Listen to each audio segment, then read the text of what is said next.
आदाब, महाराष्ट्र कर्नाटका में आपका इस्तकबाल करते हैं। मैं हूं आपके साथ सना वारिस। खबरों की शुरुआत सबसे पहले नजर। महाराष्ट्र के थाने में एक खातून ने अपने आशिक के साथ मिलकर अपने शौहर का कत्ल कर डाला। जराये के मुताबिक महेश गोविंद कराले और प्रिया गोपी नायक ने शराब के साथ नींद की गोलियां मिलाकर गोपी नायक को बेहोश कर दिया, जिसके बाद उसका गला दबाकर उसका कत्ल कर डाला और फिर पुलिस से बचने के लिए दोनों ने गोपी की लाश को मोटरसाइकिल पर ले जाकर एक अस्पताल में दाखिल करा के वहां से भाग निकले। डॉक्टरों ने लाश का पोस्टमार्टम करके पाया कि गोपी की मौत गला दबाने से हुई है। ये तमाम तस्वीर सीसीटीवी में कैद हो गई। पुलिस ने दोनों मुलजिमीन को गिरफ्तार कर लिया है। दोनों ने अपने जुर्म का एतराफ करते हुए कहा है कि उनके दरमियान काफी वक्त से ताल्लुकात चल रहे थे और वो उनके बीच से गोपी नायक को हटाना चाहते थे।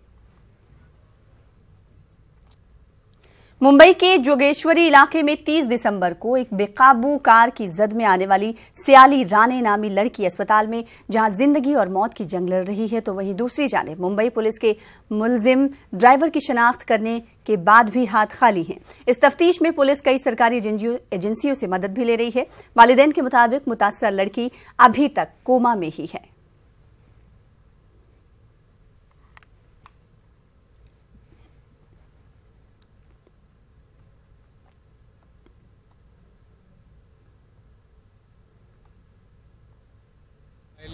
दोस्त को मिलने गई थी, वहाँ से आ रही थी, उसी टाइम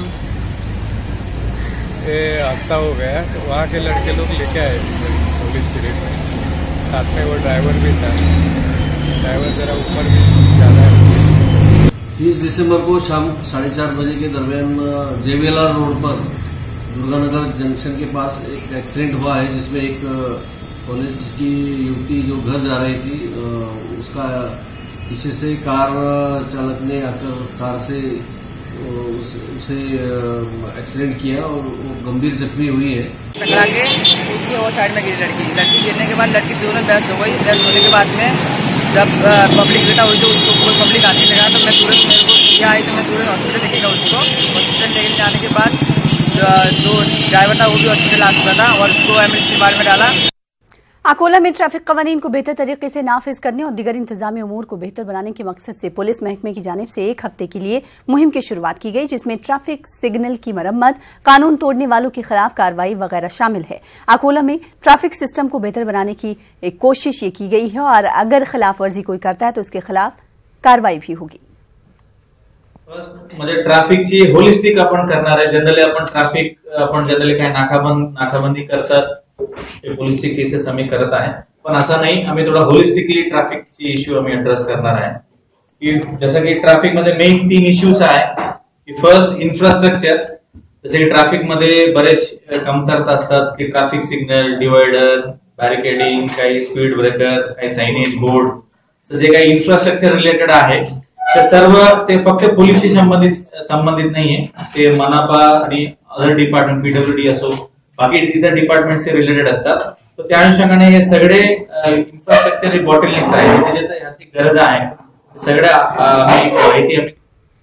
महाराष्ट्र के मुसलमानों को पसमानदगी की बुनियाद पर रिजर्वेशन फराहम करना वक्त की अशद जरूरत है, ये कहना है Tata institute of social science के डिप्टी डायरेक्टर डॉक्टर शाबान का। डॉक्टर शाबान ने सच्चर कमेटी के रुकन और महाराष्ट्र के मुसलमानों की पसमानदगी का जायजा लेने वाली महमूदुर रहमान कमेटी में भी अहम रोल अदा किया। मारूफ रिसर्च स्कॉलर डॉक्टर शाबान ने न्यूज 18 उर्दू से बातचीत करते हुए कहा कि मुसलमानों को अपने हुकूक की हुसूलियाबी के लिए सियासी हिकमत अमली अपनाने की जरूरत है। हमारे नुमाइंदे मोहिउद्दीन ने डॉक्टर शाबान से खास बातचीत की। कि मुसलमानों को रिजर्वेशन देने की डिमांड हो रही है, आपने भी रिकमेंड किया है कि मतलब मुसलमानों को जो है वो पसमानदगी की बुनियाद पर रिजर्वेशन मिलना चाहिए। आपने पूरे महाराष्ट्र का दौरा किया, पूरे महाराष्ट्र में घूमा आपने, उसके बाद आपने जो अहवाल निकाला, क्या आपको लगता है कि मुसलमान पसमानदा है और उसको वाकई रिजर्वेशन मिलना चाहिए? बिल्कुल, आपने सही सवाल किया कि एक तरफ तो मतलब दूसरी कौम जो दूसरे सेक्शन के लोग थे, मराठा कम्युनिटीज़ को आपने दे दिया, लेकिन कांग्रेस गवर्नमेंट ने 5% मुसलमानों को भी दिया था। महमूदुर रहमान कमेटी ने जो रिकमेंड किया था 8%, वो ये था कि हमने जब स्टडी किया महमूदुर रहमान कमेटी का डिटेल में, तो उसमें पाया कि 80% लोग बहुत मार्जिनलाइज्ड हैं मुसलमानों में, और ज़्यादातर लोग जो है कन्वर्ट्स हैं, जो शेड्यूल कास्ट और शेड्यूल ट्राइब जिसको आप समझते हैं आजकल, वो उन्हीं के भाई हैं जो सिर्फ नाम बदल करके अब नौ मुसलमान के नाम से जाने जाते हैं।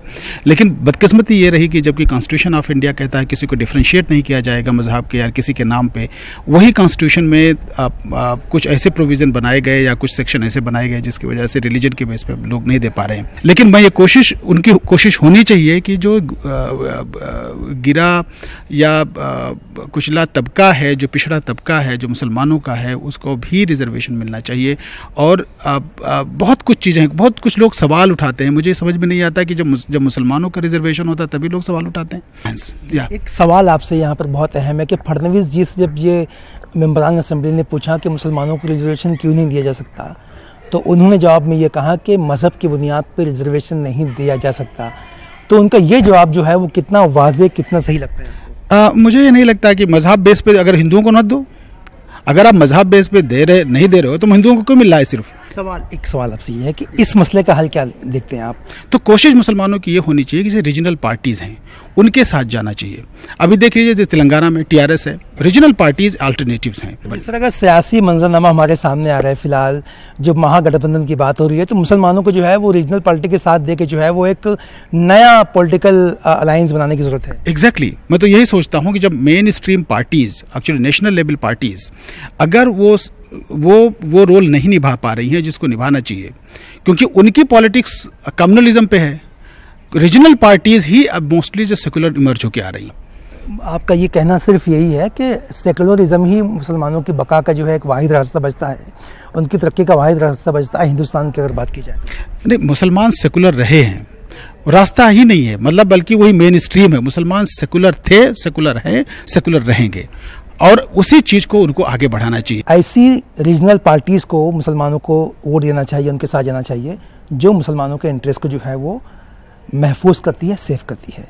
कैमरा पर्सन अविनाश लुंडी के साथ मुहिउद्दीन, न्यूज़ 18 मुंबई। आगे बढ़ेंगे। इलेक्ट्रॉनिक वोटिंग मशीन पर उठने वाले सवालों की जवाबात देने और इस सिलसिले में लोगों में एतमाद बहाल करने के लिए इलेक्शन कमीशन की जानिब से जिले सतह पर एक बेदारी मुहिम चलाई जा रही है। इस मुहिम के तहत 4 मुलाजमीन पर मुश्तमिल एक वफ्द के जरिए शहर के मुख्तलिफ इलाकों के साथ साथ नांदेड़ का भी दौरा किया गया और वहां जाकर लोगों को इलेक्ट्रॉनिक वोटिंग मशीन में लगाई गई वीवीपैट के बारे में मालूमात दी जा रही है। लोगों को इलेक्ट्रॉनिक वोटिंग मशीन का अमली मुशाहिदा करवाया जा रहा है और इस सिलसिले में पाई जाने वाली गलत फहमियों को दूर करने की कोशिशें की जा रही हैं। हर जिले में माननीय जिलाधिकारी साहब के आदेश के अनुसार हर जगह जितने भी शहर है, गांव है, यहाँ पे ये मुहिम चल रही है। इसके पहले जो भी मतदान होता था वो आम आदमी को किसको हुआ ये नहीं दिख रहा था। इसकी वजह से अनेक से इस पे सवाल उठाए जा रहे थे। उसके लिए माननीय निवडणूक आयोग इन्होंने ये नई वीवीपैट मशीन यहाँ पे लॉन्च की है। गुज़िश्ता 2 रोज से अपने मुतालबात को लेकर भूख हड़ताल कर रहे डी फार्मेसी तलबा को बड़ी राहत महसूस हुई है। MIM के रुकन असेंबली इम्तियाज जलील ने इस मामले में डिवीजनल कमिश्नर से नुमाइंदगी करके मसले को हल करवाने की कोशिश की है।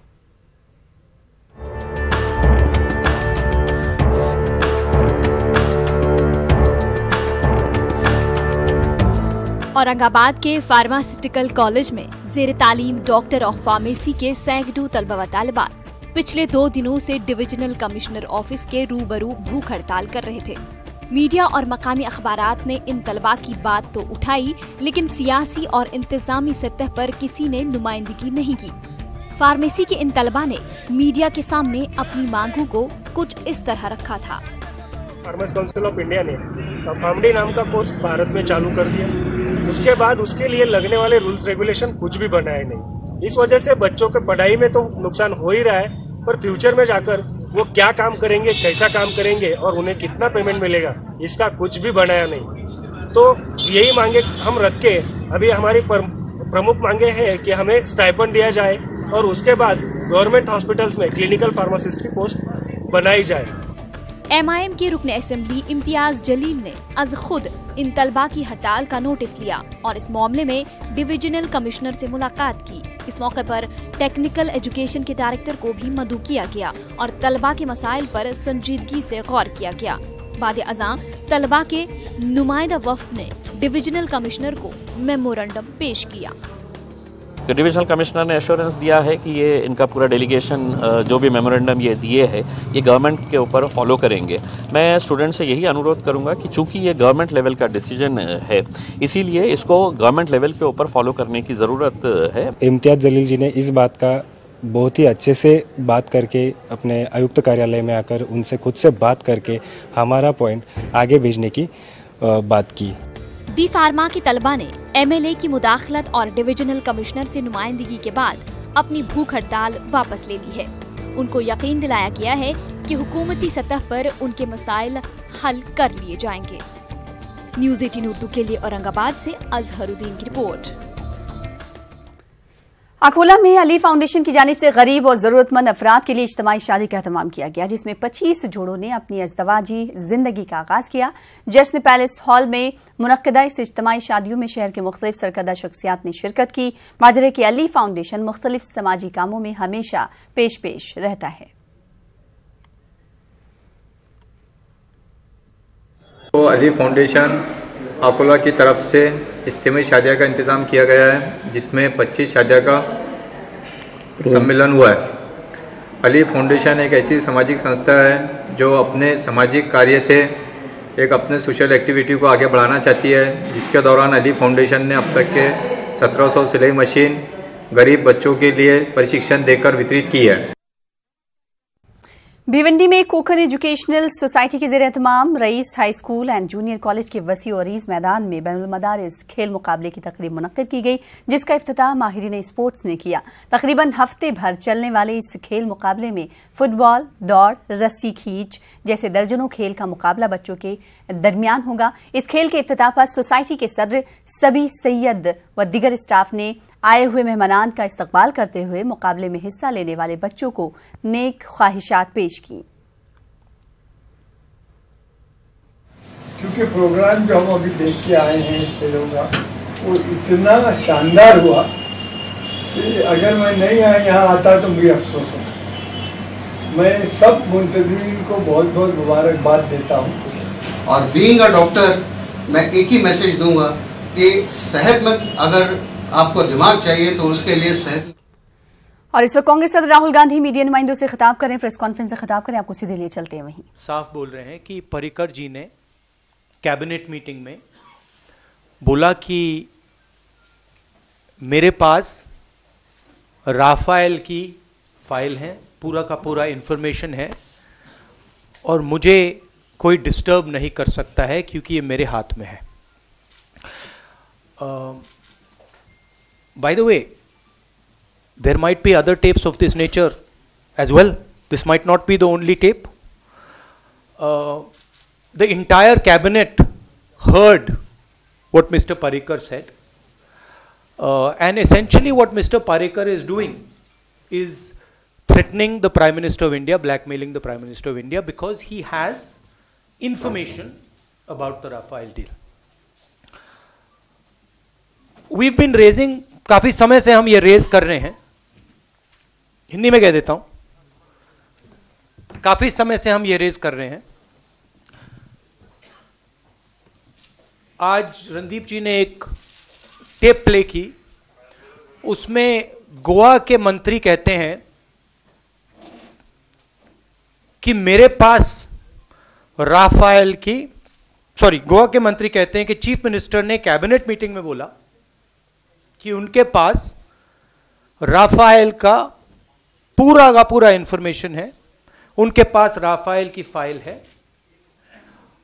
और एक प्रकार से उन्होंने गोवा की कैबिनेट मीटिंग में हिंदुस्तान के प्रधानमंत्री को ब्लैकमेल किया, कहा कि धमकी दी। यह रणदीप जी ने आपको आज दिखाया। सवाल यह है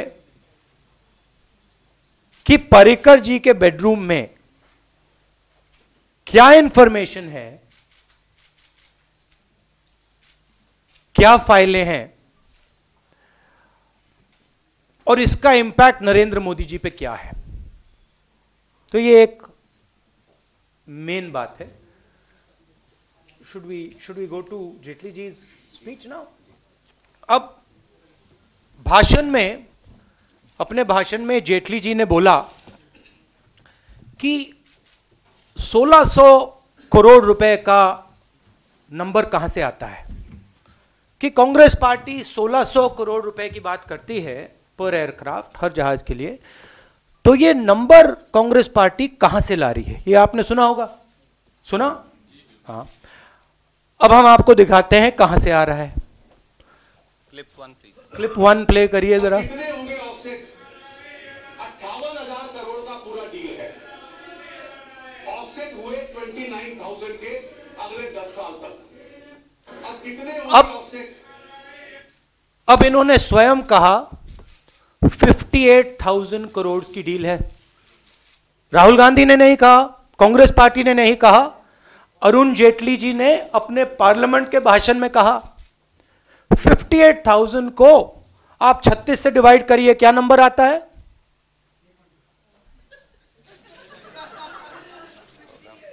$1600। तो अरुण जेटली जी, हमें 1600 नंबर आपने दिया है अपने भाषण में। आपने देश को अपने लोकसभा के भाषण में बोला कि 58,000 करोड़ की डील है। आपने अभी वीडियो क्लिप देखी, और उसी नंबर को आप 36 से डिवाइड कीजिए, 1600 करोड़ रुपए आता है। तो ये हमारा नंबर नहीं है अरुण जेटली जी, ये आपका नंबर है। दूसरी क्लिप देखिए, क्लिप 2 प्लीज। खबर तफसील से। बेंगलुरु में हलाल सरमायाकारी के नाम पर धोखा देने वाली कंपनियों के खिलाफ हाईकोर्ट में पीआईएल दाखिल की गई। शहर के चंद समाजी कारकुनों ने मुतासरीन को इंसाफ की मांग करते हुए मफाद आमा की अर्जी दायर की है। इस पीआईएल के जरिए सबसे पहले छोटे सरमायाकारों की रकम को लौटाने की अदालत से दरख्वास्त की गई है। समाजी कारकुन हाजी मस्तान अली ने कहा कि ज्यादा मुनाफे की लालच देकर चंद कंपनियों ने धोखा दिया है और इस मामले में मिल्लत के बड़े सियासी लीडर खामोश बैठे हैं। अमजद भी पूरी ले लग जापा, लास्ट तलक भी हमें ये ले लग जापा केस से, इनको हक दिला तलक छोड़ते नहीं हमें, कैसा भी रंदे। क्या वास्ते, जब हमारे बड़े सियासतदान जैसा मस्जिदा में ऐलान कर दी, वोट आन दियो, हमारा आदमी हमारा मुसलमान का देना, ये बारे में की नहीं आ रही कि वो मुसलमान खराब हो गए, इस टाइम को उन्होंने नहीं पूछ रहे।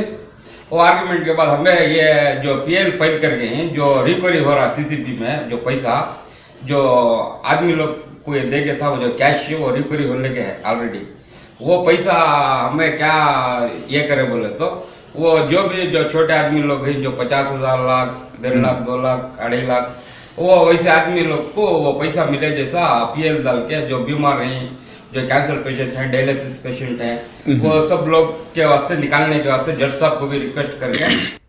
कर्नाटक के एक नौजवान ने दुनिया की सबसे हल्की जैकेट तैयार की है। इस नौजवान ने सिर्फ 179 ग्राम की जैकेट तैयार करते हुए अमेरिका में बनाए गए 195 ग्राम की जैकेट का रिकॉर्ड तोड़ा है। आप देखें रिपोर्ट और मुझे दें इजाजत। आदाब। बेंगलुरु में वर्सेटाइल कंपनी के मालिक सनीन जावली ने कम वक्फे में जैकेट कारोबार में अपनी पहचान बनाई। इस नौजवान ने दुनिया की सबसे हल्की जैकेट तैयार करते हुए नया रिकॉर्ड कायम किया है। देखिए, आइडिया इस तरीके से आया कि एक बार हमारे एक दोस्त ने जिक्र किया कि आप इतनी हल्की जैकेट बनाओ कि मैं अपने जेब में रख के घूम सकूं।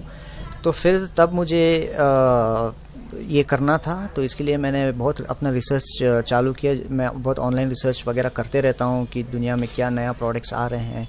तो फिर मैंने मुझे एक आइडिया मिला कि क्यों ना मैं एक दुनिया की सबसे हल्की जैकेट बनाऊँ। सनीन के इस कारनामे का एतराफ champion book of world record India book of record ने किया है। This is world's lightest jacket, तो इसके लिए इसका नाम हमने रखा feather. And this jacket has been awarded by world record India book of records and champion book of world records. तो दुनिया की सबसे हल्की जैकेट है ये, जो बस 179 ग्राम्स है। और जैकेट में बहुत सारे फीचर्स हैं, जैसे कि jacket is very light, it's water resistant, it comes with a pocket, it comes with a hood and the jacket is very casual.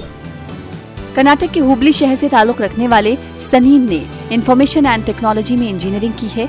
2008 में इंजीनियरिंग मुकम्मल करने के बाद मुल्क की एक बड़ी IT कंपनी से वाबस्ता रहे। 2 साल तक मुलाजमत करने के बाद इन्होंने तिजारत का रुख किया। मेरे फादर गारमेंट्स किए हैं, इंपोर्ट एक्सपोर्ट किए हैं, और तो बचपन से उनकी स्ट्रगल में देखता आया हूं और मेरे में भी जुनून था कि मैं भी कभी बिजनेसमैन बनूं। मगर मेरी वालिदा एक साइंस टीचर हैं और वो चाहती थी कि उनका एक ख्वाब था कि मैं इंजीनियर बनूं और कोई अच्छी कंपनी में काम करूं। तो इसके लिए मैंने IBM ज्वाइन किया। मेरी इंजीनियरिंग के बाद 2 साल मैंने IBM में मेहनत की, मगर कभी मैं जॉब में कंफर्टेबल रहा नहीं। तो इसके लिए फाइनली वन फाइन डे में बाहर आ गया। सलीम जावली का कहना है कि हर तिजारत और पेशे में नए नए इजादात, नए नए तरीकों को तलाश करना जरूरी है। इससे न सिर्फ ताजिर को फायदा होता है बल्कि मुल्क और समाज का नाम भी रोशन होता है। बेंगलुरु से न्यूज़ 18 उर्दू के लिए रऊफ अहमद हल्लूर की रिपोर्ट।